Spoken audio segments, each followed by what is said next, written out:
சிம்பிளாக ஈஸியாக நம்ம ஹோட்டல் ஸ்டைலில் எப்படி ஆனியன் பராத்தா பண்ணுறதுன்னு பார்க்கலாம். இதில் வந்து பார்த்திங்கன்னா நிறைய லேயர்ஸ் இருக்கிறதுனால குழந்தைகளுக்கு சாப்பிட ரொம்ப பிடிக்கும்.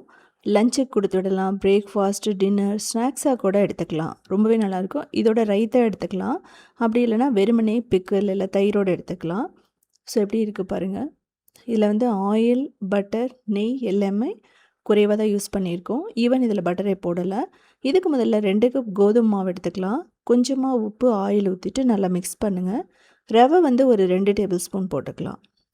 ரவை வந்து ஒரு நல்ல கிறிஸ்பினஸை கொடுக்கும் உங்களுக்கு. இப்போ தேவையான அளவு தண்ணி ஊற்றிட்டு நல்ல ஒரு செமி சாஃப்ட் டோ மாதிரி கொண்டு வரணும். இந்த மாவு ரொம்ப ரொம்ப சாஃப்டாக இருக்கக்கூடாது, செமி சாஃப்டாக இருக்கணும். இதை வந்து கொஞ்சம் ஆயில் ஊற்றிட்டு இதை மூடி ஒரு 20 நிமிஷம் அப்படியே விட்டுறலாம். ஸோ இப்போ பார்த்தீங்கன்னா தெரியும் மாவு எப்படி ரெடி ஆகிடுச்சுன்னு சொல்லிட்டு. இதில் வந்து பார்த்தீங்க அப்படின்னா ஒரு 6 பராத்தா செய்யலாம். இதுக்கு ஃபில்லிங்க்கு வந்து பார்த்திங்கன்னா வெங்காயம், பூண்டு, கொத்தமல்லி, அதுக்கப்புறமா வந்து பார்த்திங்கன்னா உப்பு தேவையான அளவு போட்டுக்கலாம். ரெட் சில்லி ஃப்ளேக்ஸ், மிளகாய்த்தூள் இதெல்லாம் போட்டு நல்லா மிக்ஸ் பண்ணணும். இல்லை கரம் மசாலா, அதுக்கப்புறம் நீங்கள் கொத்தமல்லி தூள்லாம் ஆப்ஷனல் தான். தேவைப்பட்ட எக்ஸ்ட்ரா மசாலா நீங்கள் ஆட் பண்ணிக்கலாம்.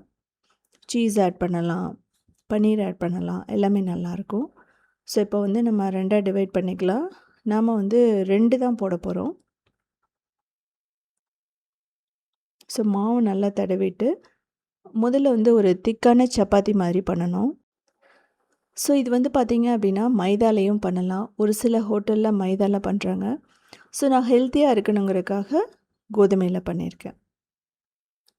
இதுக்கு வந்து ஆயிலெல்லாம் தடவணும்னு அவசியமே இல்லை. எப்படின்னாலும் திக்காக தேங்க.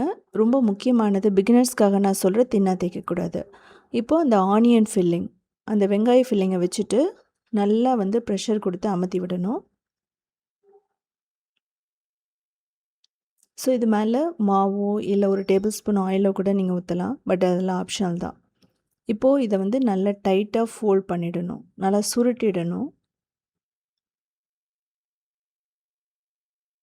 ஸோ ஃபில்லிங் எல்லாம் பிரிஞ்சு வராத மாதிரி இருக்கணும். தேவைப்பட்டால் வந்து பார்த்திங்கன்னா நீங்கள் உருளைக்கிழங்கு வச்சு கூட இப்படி பண்ணலாம். நான் கூடிய சீக்கிரமாக போடுறேன். நான் ஏற்கனவே உருளைக்கிழங்கு பராத்தா போட்டிருக்கேன். ஆனால் வந்து ஸ்டஃப்டு பராத்தா மாதிரி இந்த மெத்தடில் நான் போடலை. ஸோ இப்போ வந்து பார்த்திங்க அப்படின்னா ரொம்ப சிம்பிளான மெத்தட்.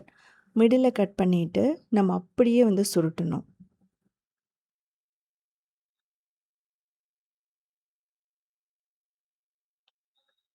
ஸோ இதை எடுத்துட்டும் பண்ணலாம், நீங்கள் எடுக்காமலேயும் பண்ணலாம்.